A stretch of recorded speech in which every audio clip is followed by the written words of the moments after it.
The Leader of the Opposition will withdraw without qualification. I withdraw. I thank the Leader of the It's Opposition. still an untrue statement.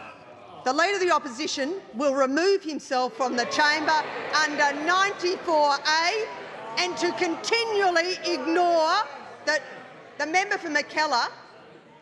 The Leader of the Opposition has now been advised by the chair on more than one occasion, and I asked you, as you approached the dispatch box, to do it without qualification. You could not help yourself.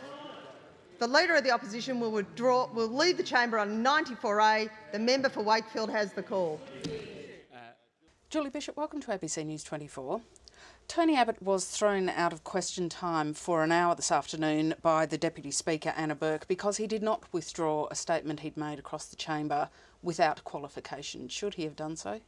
It is an unusual step for an opposition leader to be asked to leave the House, but it has happened before. For example, Sir Robert Menzies and John Howard have both been suspended from the House when they were opposition leaders. So he's in very good company if you look at it as a precedent. But he was sorely tested today.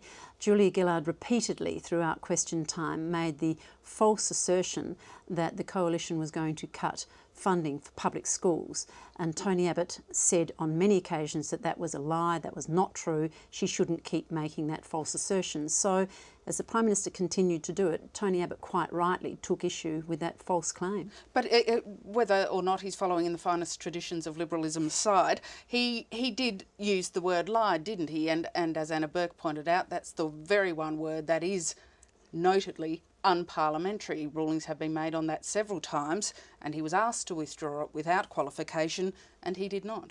He said no more than many people in Australia are saying about this Prime Minister. She does have a problem with telling the truth.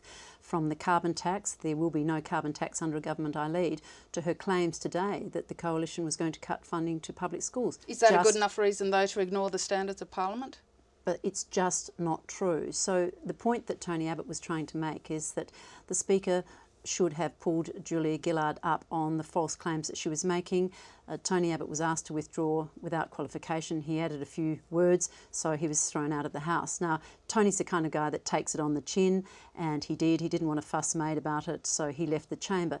But I think that he said no more, and he didn't say it into the microphone, he said no more than what many people in Australia are thinking about this Prime Minister. She has a problem with the truth. But whether or not he said it into the microphone, that doesn't make a difference, because MPs are pulled up all the time for interjecting. Well, this certainly became an issue because the Speaker pulled him up on it, and the government asked him to withdraw it.